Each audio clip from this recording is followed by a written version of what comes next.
No death, no fear. Buddhist wisdom for a fearless life. Chapter 1. What are we really afraid of? When we speak of fear, we often imagine danger, an accident, a predator, a loss.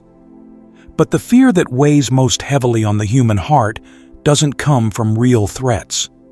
It comes from something deeper, more hidden, something that quietly follows us, even in the safest rooms. This fear doesn't have a clear name, but it shows up as restlessness, anxiety, and the feeling that something could fall apart at any moment. From a Buddhist perspective, this kind of fear doesn't arise from the outside world. It grows from within, from what we fail to see. The Buddha taught that the roots of fear lie in ignorance. We don't see clearly the truths of impermanence, suffering, and most of all, non-self. We believe in a permanent me at the center of experience, a self that owns things and is afraid of losing everything. Fear grows when we try to protect this I. We fear getting old because we think I am the body. We fear being forgotten because we think I am my reputation. We fear silence because we think I am my thoughts. So when change comes, and change always comes, this I feels threatened. That's where suffering begins. The Dhammapada says, all conditioned things are impermanent. When one sees this with wisdom, one turns away from suffering. Clinging to anything that is always changing, including ourselves, will naturally bring fear. Because what is changing cannot be held forever. Psychology may describe fear as a reaction to uncertainty. But Buddhism goes deeper. It asks, why do we need things to be certain? Because the self wants to feel safe. Life doesn't offer that. So fear appears, not because life is dangerous, but because our idea of me cannot accept life as it is, flowing, uncertain, and free of ownership.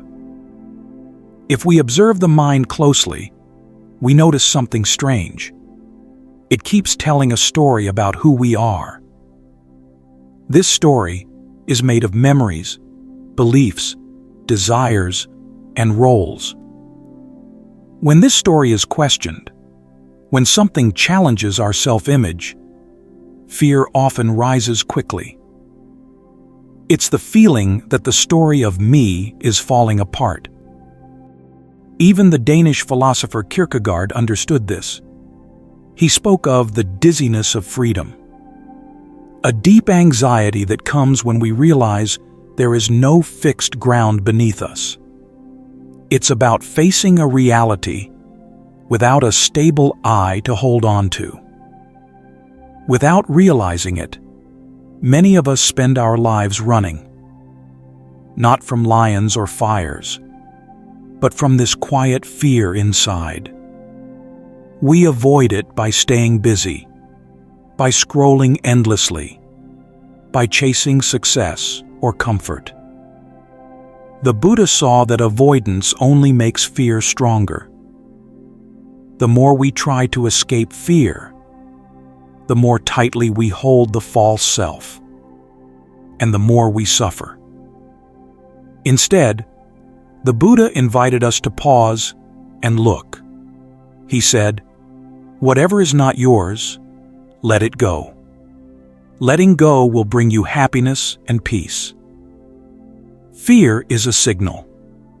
It points to what we are holding on to, what we call mine. It is a teacher. It shows us where we are clinging. So the next time fear shows up, try asking, what is this fear trying to protect? What idea of me is it holding on to? And then go deeper. Is this I really solid and unchanging? Or is it just passing thoughts, feelings, and memories? This is not a theory. It's something we can see for ourselves in direct experience. With mindfulness, we can watch fear arise. We can notice how the body tightens, how thoughts speed up. And if we don't push it away, if we just observe, something begins to change. Fear starts to lose its grip. We realize it is not something fixed. It's a process, like a wave that comes and goes. And we don't need to fight it or run from it. We just need to understand it. This understanding doesn't come all at once. It comes with patient attention and honest reflection. We become less afraid of fear itself. It's a doorway, one that can lead us to deep insight and to a life that is more open, more gentle, and more free. What matters is whether we use fear as a mirror to see ourselves more clearly, or as a wall to hide behind. The Buddha didn't promise a life without fear, but he showed that by understanding the roots of fear, we can begin to live without being ruled by it. And in that quiet space, not of escape, but of deep seeing, a different kind of peace begins to grow. The peace of truly being with life as it is. Chapter 2. I'm not afraid of death. A myth. There's a story I often think about. A friend once said to me, "I'm not afraid of death. It's natural. Everyone dies." But later that same day, when he spoke about growing older or being forgotten, his voice trembled slightly. I understood something. He wasn't lying, but he wasn't fully honest either. Sometimes we say we don't fear death, but what we mean is, we don't want to admit the fear that hides under other names. It's easy to say, "I'm not afraid." It sounds strong. But the fear of death rarely walks in through the front door. It slips in quietly, wearing different clothes. We feel it when we panic about losing our job, when we worry about being alone, when we try to prove we matter. These are the ways fear of death dresses itself in daily life. From a Buddhist view, this fear is not just about the body stopping. It's about something deeper, the fear that the person we think we are will vanish. We have built this idea of me, a collection of stories, achievements, roles, and we want this me to continue. That's the fear hiding behind the words, "I'm not afraid." The Buddha taught that what we call I is not a fixed thing. It's a flow, a process, thoughts, feelings, habits, constantly changing.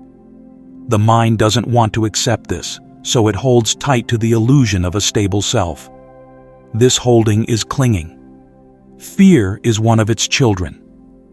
The fear that who we are might not last. What people truly dread is often not just biological ending, but the disappearance of the person we think we are. Our memories, roles, and the very sense of a separate I. The Buddha spoke of non-self. What we usually call self is not a solid, permanent thing. It's more like a flame, changing with conditions. When conditions end, the flame goes out. It just ends. This idea can sound cold, even frightening, but it is actually the key to peace. If there is no fixed I, then what exactly is there to lose? The Taoist sage Chuang Tzu once told a story. When his wife died, he didn't cry. He sat and drummed on a bowl. People were shocked. He said, "Before she was born, she didn't exist. Now she has returned to the natural order. Life, death, they are part of one thing." It was understanding. He was seeing beyond separation. Buddhist fearlessness is not about being tough. True fearlessness is called abhaya, the result of deep understanding. The Buddha once compared a liberated person to a flame that has gone out. Just as we cannot say where the flame has gone, we cannot describe what happens to one who has awakened after death. They are free from all limits. This is peace beyond concepts. So, what is real courage then? It's being honest. It's saying, yes, I am afraid sometimes, but I want to understand that fear. I want to sit with it, learn from it. Courage is the ability to stand still with fear and not run away. A student once asked a Zen master, "What is the most important practice?" The master replied, "To die before you die." Not a physical death, but the death of the false self. Only then can we live fully. When someone says, "I don't fear death," it's worth asking, is that voice calm, or is it covering something up? Is there still a fear of losing status, of being unseen? These are deep questions. They invite honesty. You can ask yourself quietly, when I say I'm not afraid, what part of me is speaking? If everything I identify with, my job, my name, suddenly disappeared, what would be left? These are good companions. They help you look more deeply, not to judge yourself, but to understand. Because when you understand, fear loses its teeth. The grip loosens. The stories become softer. The breath becomes easier. In that space, something beautiful begins. Not the end of fear, but the beginning of truth. Chapter 3. What dies? What stays? When someone dies, it feels final. But when we pause and look more carefully, we might ask, what actually dies? From the Buddhist perspective, death is not about the disappearance of a soul, because there never was a fixed soul to begin with. This might feel strange if you've grown up believing in a permanent self. The Buddha pointed to something different. What we call a person is not a single thing. It's a temporary mix of 5 elements, the 5 aggregates: body, feelings, perceptions, mental patterns, and consciousness. They arise due to causes and conditions. They come together for a time, like a wave rising on the ocean, and they break apart. So when someone dies, what ends is the combination of those elements. There's no separate thing that leaves, but that doesn't mean there's nothing at all. You can think of it like lighting one candle with another. The second flame is not the same as the first, but there's continuity. This is conditioned arising. Everything comes into being through conditions, and when those conditions change, the thing changes or ends. There's no unchanging core. The stream of life continues through karma, our actions and intentions. More like a ripple, like one moment passing energy to the next. There is flow, but not a fixed owner. The self that we fear losing was never a solid self. It was a process, always changing, always shaped by what we experienced and what we held on to. So when death comes, it doesn't destroy a permanent being. It simply dissolves a temporary construction. Think about your own body. Every cell changes. Nothing in you stays exactly the same. Why do we hold on to the idea that there is a me that can truly die? This is where the Buddhist idea of emptiness comes in. Emptiness means things don't exist in the way we usually believe. They don't exist independently. They exist in dependence on causes, conditions, relationships. We are threads in a vast web. When one thread ends, the web still moves. And our influence, our relationships. They continue in some form. Think about people you've loved who are no longer alive. If you sit quietly and feel, are they really gone? Or do they continue in how you speak, how you love? The shape may be gone, but something meaningful remains. Marcus Aurelius said that death is a natural function of life, just like a leaf falling, not a tragedy. Buddhism agrees, but goes deeper. It invites us to look directly at what we think is dying and realize that much of that fear is based on a misunderstanding. If we believe we are a solid self, death feels like an attack. But if we can begin to see ourselves as part of a flowing, changing, interconnected reality, the fear softens. We don't need to cling so tightly to a story of me that was never stable. This shift comes from observation, from reflection, from paying attention to how things actually work. So here is something to quietly consider. When you think about your death, what part of you do you imagine will disappear? Is it your name, your memories? Now ask yourself, were those things ever truly unchanging? If everything you identify with is part of a changing flow, then maybe death is not the end of you. Maybe it's the natural pause of a particular pattern, the fading of a song. When we begin to see this, the fear of death starts to lose its grip, not because we find a new belief, but because we let go of an old illusion. In that letting go, something beautiful opens up, a sense of quiet freedom, a sense that we are part of something larger, that even as one form ends, life continues. Chapter 4. Death as a Teacher. I once sat with an old monk, his face calm like a quiet lake. Out of nowhere, he said, "Most people spend their lives pretending death will never come." Then he smiled. "But if you really know you're going to die, you live differently." The words stayed with me. This chapter is about that quiet wisdom, how death can be one of our greatest teachers. In the Buddha's time, monks and nuns reflected on death every day. Maranasati, mindfulness of death. It's not meant to make us depressed. It's meant to wake us up. Many of us live like we have endless time. We put off what really matters. But when we remember death as a quiet fact, we start to see what's truly valuable. The Buddha said, "Mindfulness of death, when developed, leads to the deathless." He was pointing to freedom, the kind that comes when you stop clinging.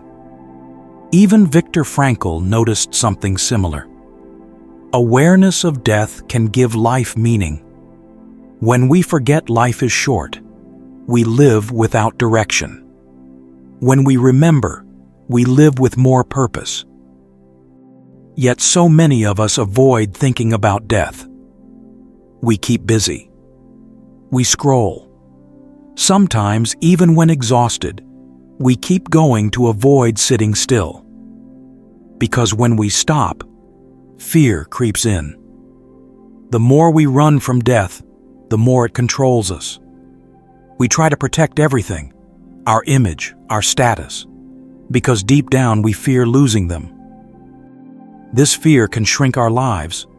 We're not really living, we're just managing fear. The Buddha offered another way. Letting go, vosaga. It's the deep understanding that everything is temporary, so we stop clinging.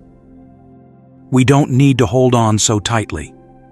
When we let go, we actually become more alive.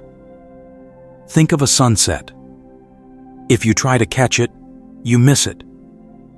If you just see it, without trying to control it, it becomes beautiful. That's what it's like to live with awareness of death. You're simply present. And in that presence, there's peace. Thich Nhat Hanh said, "The cloud does not die. It becomes the rain." Nothing is truly lost. It just changes form. Death stops being something that steals from us. It becomes a reminder. Every moment is precious. Every small act of kindness is a gift. Accepting death opens the heart. When you know you don't have forever, you listen more closely. You forgive more quickly. You say thank you and mean it. So here's something to quietly ask yourself. If today were my last day, what would I still be holding on to that no longer matters? Who would I reach out to? What would I stop pretending? In Buddhist practice, death is not the end. Life is not just a race toward that end. They are both part of the same flowing river. When we open to that truth, we can live with more peace, more joy, more action that doesn't come from fear. The old monk finished his tea. "When you become friends with death," he said softly, "you stop wasting time. And that is when you really begin to live." That is the heart of it. Seeing clearly, so we can live fully, love wisely, and walk gently in this short, shining life. Chapter 5. No Death, No Fear. The Ultimate Freedom. There is a kind of silence that arises deep inside when the mind stops running. It's a silence free from fear, because the one who fears is no longer there in the same way. It is full of understanding. In the Buddhist tradition, that silence is a taste of nibbana. Nibbana, or liberation, means the blowing out, like a flame that has consumed its fuel. What is extinguished? Not the person, but craving, hatred, and ignorance. The fire that makes us cling, fear, and suffer. Imagine carrying a heavy backpack. One day you realize, this weight isn't you. You put it down. That's peace. When the Buddha realized this peace, he spoke of a state, unborn, deathless. The freedom that comes when the mind no longer clings. In that space, fear doesn't find a home. The fear of death is built on the belief in a self that can die. But when we look closely, that self has never been solid. It's like a flame, real, visible, but it cannot be grasped. It changes with each breath. Everything moves. Yet we keep trying to hold it still, hoping we won't lose what we love. That grasping is fear. The Buddha said, "There is no fear for one who has gone beyond all views." This means the heart has stopped arguing with reality. Birth and death are movements in a wide, open process. One that is not personal. There is no me who is born, and no me who dies. The wave rises and falls, but the ocean remains. This freedom is not abstract. It can be touched, little by little, in daily life. Each time we let go of a thought, each time we pause instead of reacting, we taste a small kind of nibbana. We are not waiting to become free after death. Freedom begins the moment we stop building the prison of I and mine. The habits of self-clinging are deep, but they are not permanent. Peace can be learned. Through mindfulness, we see clearly. Through meditation, we make space. Through compassion, we soften the self. Through wisdom, we stop looking for security in what can never be secured. People often ask, if there is no self, who gets enlightened? The Buddha replied with silence, because the question comes from the illusion that needs to be let go. When there is no longer anyone to protect, what remains is peace. Not the peace of hiding, but the peace of knowing that we are not this bundle of clinging. We are not trapped in this body or this name. At the moment of full awakening, the Buddha described his mind as unshaken, like a rock freed from all attachments. No more fear, no more confusion, just a deep stillness and a love that has no boundary. We live in a world that constantly changes, but the teachings remind us, in the heart of all this movement, there is a freedom that does not move. That is what no death, no fear means. It is a lived understanding, one that grows with each step on the path. So we keep walking. We breathe. We see clearly. We let go. And over time, we stop fearing the wave. Because we remember, we were never separate from the ocean.